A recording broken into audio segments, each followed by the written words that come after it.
Добрый день. Продолжая цикл наших передач, посвященных 90-летию Бурятского государственного академического театра драмы имени Хасана Сараева, сегодня предлагаем совершить экскурсию по театру. Мы уже говорили о том, что 7 июля 1932 года на сцене Дворца труда ПВЗ тогда, к 9-й годовщине образования Бурят-Монгольской ССР, был показан спектакль «Прорыв», на бурятском языке «Тагалдал», по Намжило Балдану. Это официальная дата открытия театра. В следующем 2022 году театр будет отмечать свое 90-летие.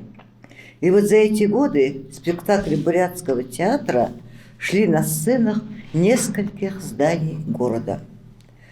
Самым первым было здание клуба Октябрьской революции, его еще называли клуб «Корж».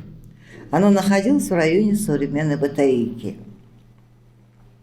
17 декабря 1932 года на его сцене состоялось открытие первого театрального сезона.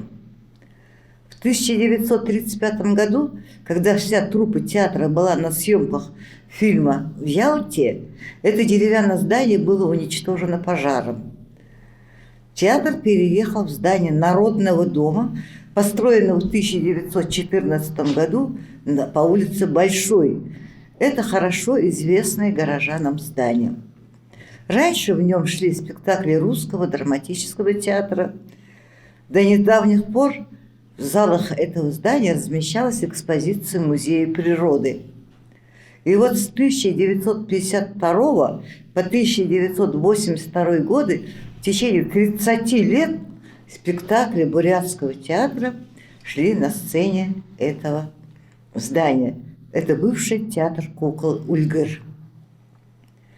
5 ноября 1982 года Бурятский театр обрел новое здание, в котором он работает и в данное время. И возвышается это здание недалеко от места, откуда когда-то начинался наш город. Прекрасный храм искусства стал одним из сакральных мест, центром концентрации и распространения духовной культуры не только бурятского, но и всех живущих на древней земле Бурятии народов. И огромная роль в том, что театр живет в прекрасном во всех отношениях здании. Идея строительства и его воплощение принадлежит бессменному директору с 1952 по 1988 годы Цырену Айджанаевичу Балбарову. Театр бурятской драмы начинается даже не с вешалки, а еще раньше, с фасада, с лестничных маршей, начинающихся от главной трассы над центральным рынком. И когда человек любой поднимается по лестнице, он сразу обращает внимание на фронтон, на лицевую часть, и видит такое под названием «Цветущие Бурятии».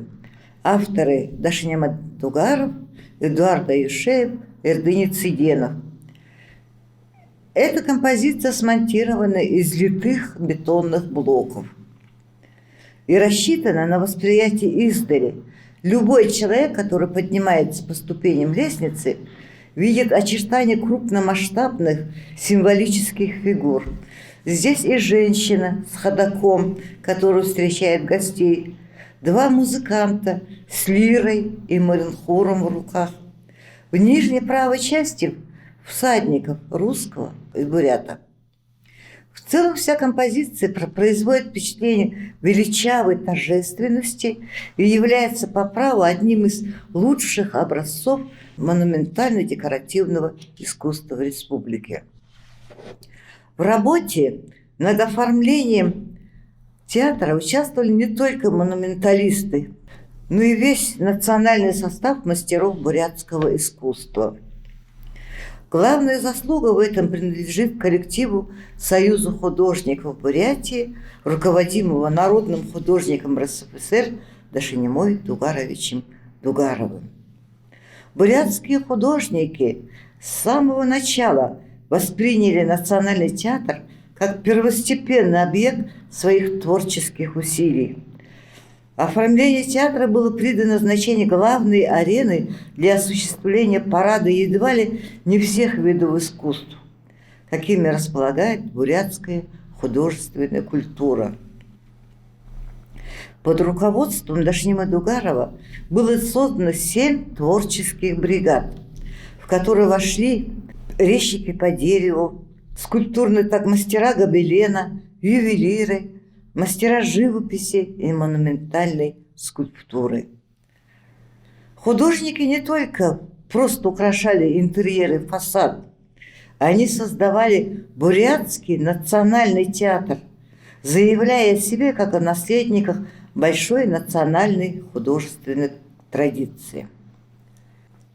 Центральная стена вестибюля театра бурятской драмы после реконструкции 2011 года украшена панно под названием «Истоки». Общей площадью 18 квадратных метров. Выполнена в технике флорентийской мозаики в 2010-2011 годах Мандагановым Юрием Индоновичем, народным художником Бурятии, Республики Бурятии, лауреатом государственной премии в области литературы и искусства, кавалером ордена за заслуги перед Отечеством второй степени, почетным академиком Академии художника России, который получил в 2019 году. Флорентийская мозаика – это наборные картины из камня, один из видов монументальной живописи. Зародилась в эпоху итальянского возрождения в XV веке во Флоренции.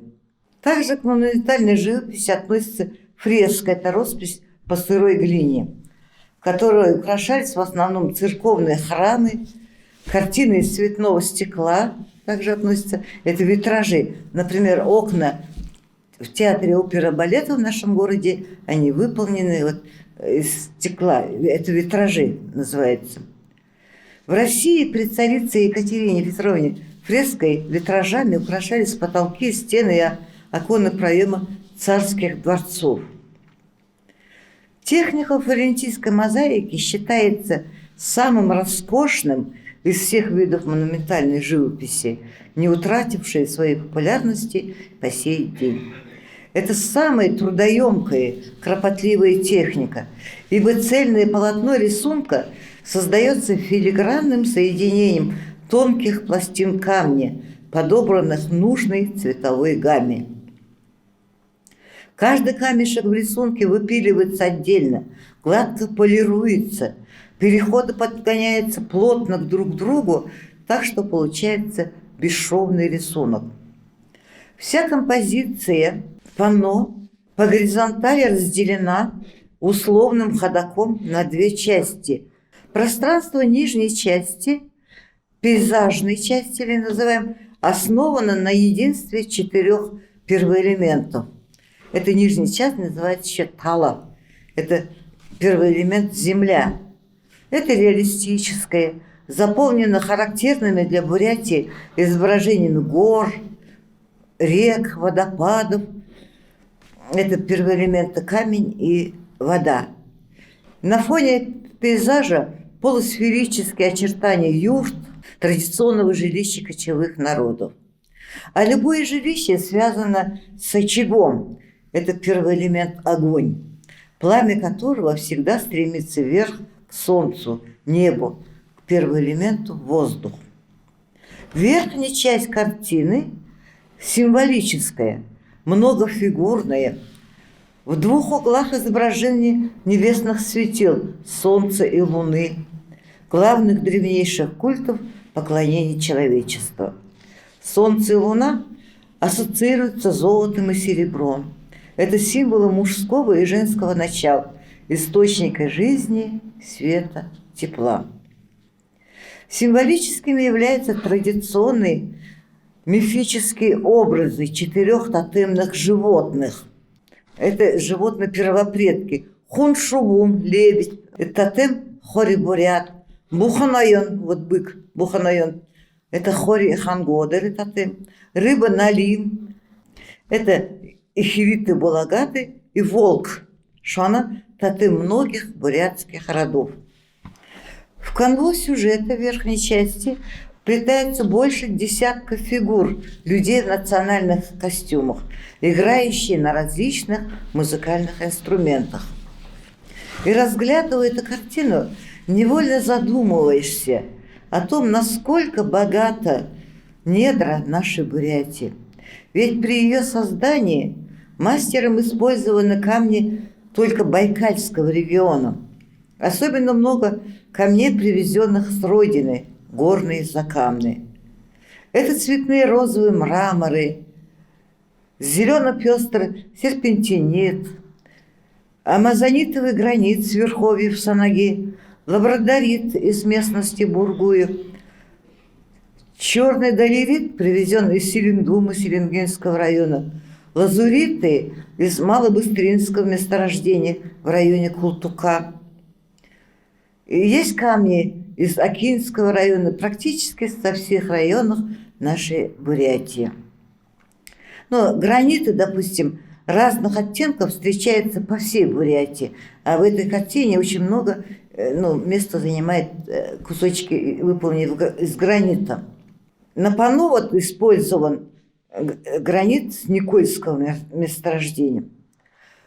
Чтобы подчинить своим замыслам материал, символически и философски выразить душу народа, надо чувствовать и любить холодный камень, чтобы он стал теплым и заряжал позитивной энергетикой. И эта цель достигнута мастером-художником Юрием Яндоновичем Мандагановым.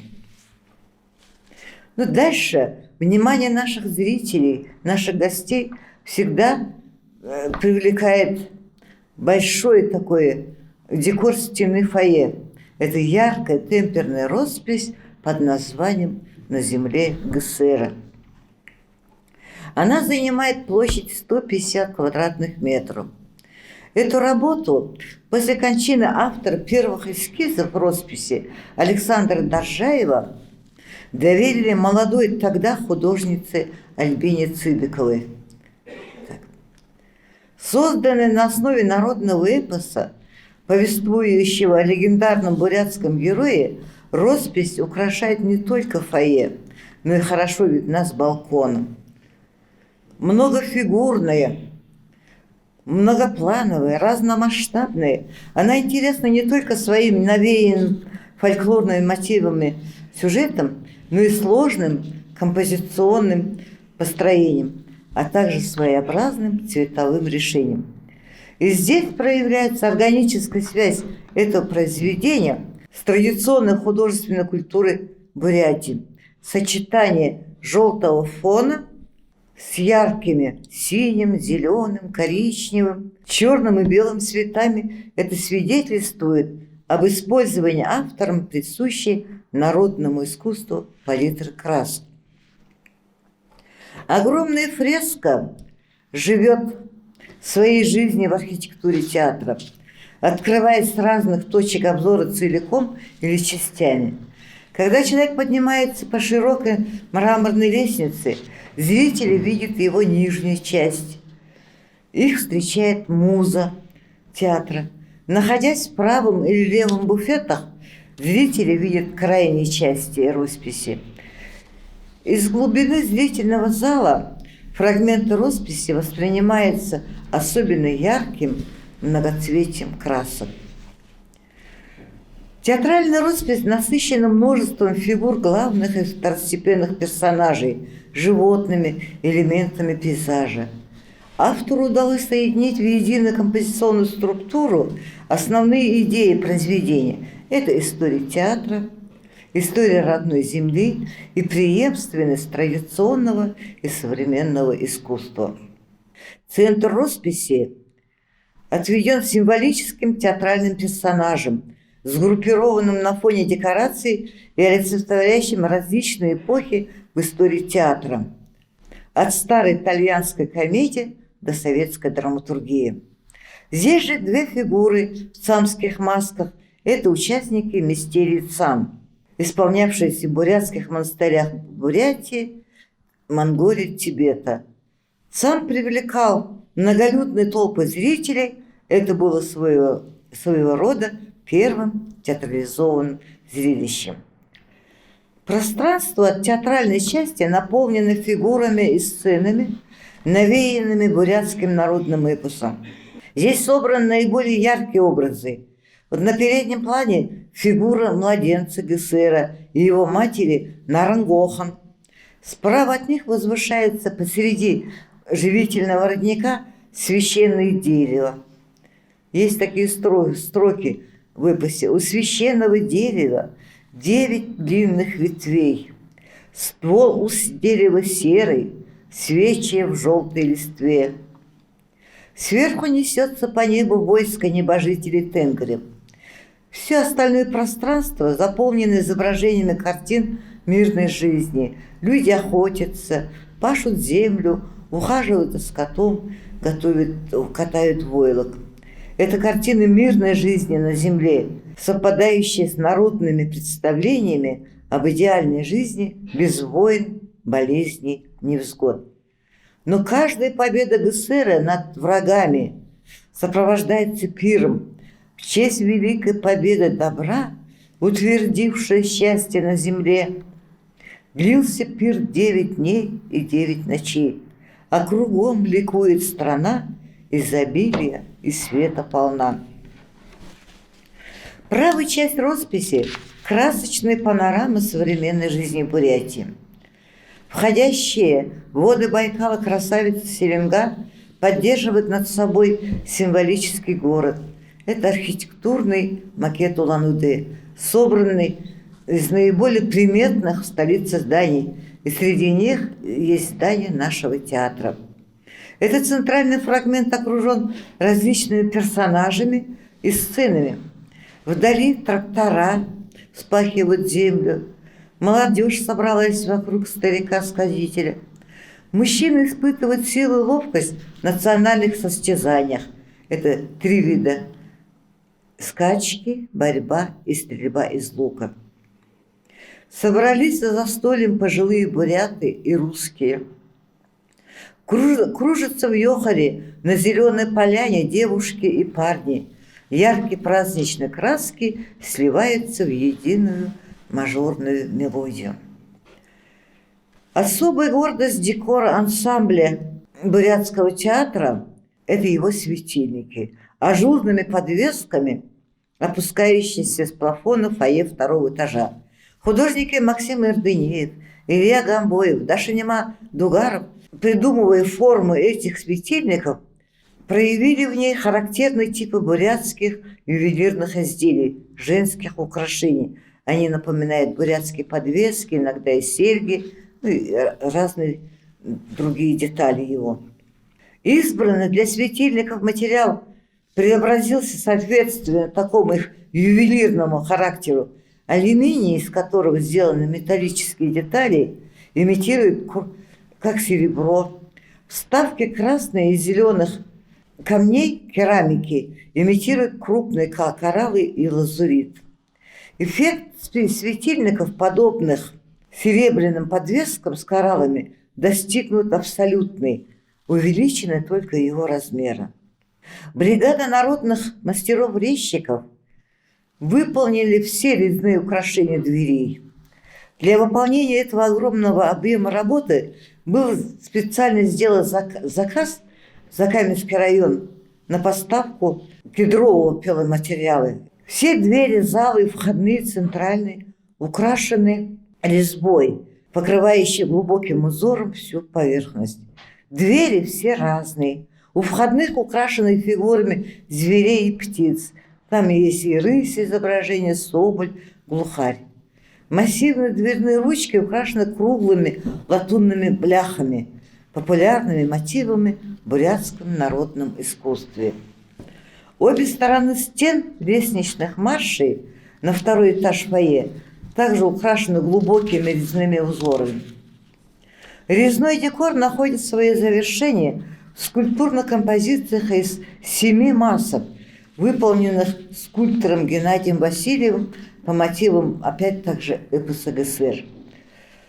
Портреты героев эпических вырезаны в гротесковой манере, которая сближает профессиональное искусство Геннадия Васильева с характером бурятской народной скульптуры. Еще одна достопримечательность в здании театра – это занавес. Подобного занавеса нет ни одной сцене. Его своеобразие передается всему залу. Эскиз под названием «Весна. Подснежники» был разработан художниками Салбоном Бринчиновым, Эдуардом Моишеевым и Дашинема Дугаровым. В основу узора положено изображение подснежника. Это самый первый цветок, который появляется после холодной длинной зимы в Бурятии. Идея рождалась коллективно, долго она вынашивалась. Ведущие художники республики перебрали много разных вариантов, прежде чем было это решено исполнить занавес в народной традиции. Материалом для огромного гобелена, а его размером 8,5 на 12 метров, был выбран конский волос. Ковроткачество из конского волоса, перемешку с козьей шерстью, их называется еще тары, это древнее искусство, наиболее развитое у бурят. Но у разных народов с конским волосом связывалось множество поверий и обычаев. У бурят и монголов считалось, что именно по конскому волосу с верхнего мира духи предков опускают с небес благодать и счастье. Волосы с хвоста или гривы коня можно было приносить в качестве дара хозяинам местности или на обо. Конский волос шел на изготовление народных музыкальных инструментов. Из них делали струны хуров и маринхуров. Недаром бытует поверье, что в конском волосе сосредоточены все мелодии степи. Можно услышать и шум ветра, гром неба, рокот воды, топот и ржание табуна. Выполненный из такого сакрального материала, каким является конский волос, и имея глубокое символическое название, занавес бурятского театра как бы нейтрализует всю негативную энергетику, могущую идти на сцену, или наоборот из зала на сцену. Очищает, освещает эту сцену. Ведь что только не происходит на этой сцене. Здесь и рождаются, и умирают, ссорятся и мирятся, стреляет, убивает, проклинает, любит и ненавидит, владычествует. То есть вот такая энергетика в зал или же из зала на сцену, оно как бы нейтрализуется конским волосом в виде нашего занавеса. Бригада мастериц, которые выткали занавес, возглавила Светлана Петровна Ренчинова. Именно ей пришлось воскрешать полузабытое искусство ковроткачества из конского волоса. До работы над занавесом ее гобелены, их не очень много, получили высокую оценку на союзных международных выставках, так что к изготовлению такого ответственного заказа художница оказалась подготовленной. Для работы был создан специальный такой ткацкий станок. Размер готового полотна должен был равняться 100 квадратным метрам. Вес около 800 килограммов. И вот мастерицы Рима Дашиева, Татьяна Дашиева, Байырма Дамбиева, Светлана Ренчинова и другие за 7 месяцев выткали это произведение, которое является гордостью и настоящим украшением театра. В 1982 году, отмечая свой золотой юбилей, 50 лет, театр получил новое здание. В преддверии 80-летнего юбилея в декабре 2011 года прекрасный подарок – обновленное здание после реконструкции получил коллектив театра. Реконструкция стала возможной благодаря правительству республики.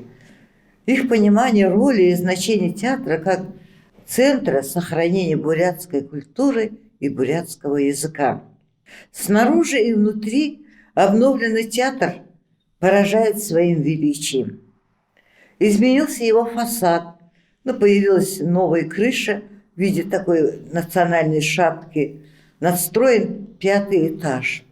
На сцене установлено новейшее сценическое оборудование, отреставрированные уникальные люстры, панно Альбины Цыбиковой, занавес из конского волоса, и появилось новое панно, истоки о которых мы уже говорили.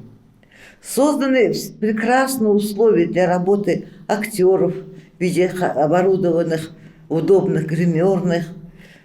Также вот сотрудники всех цехов и подразделений тоже они имеют такие очень удобные рабочие места.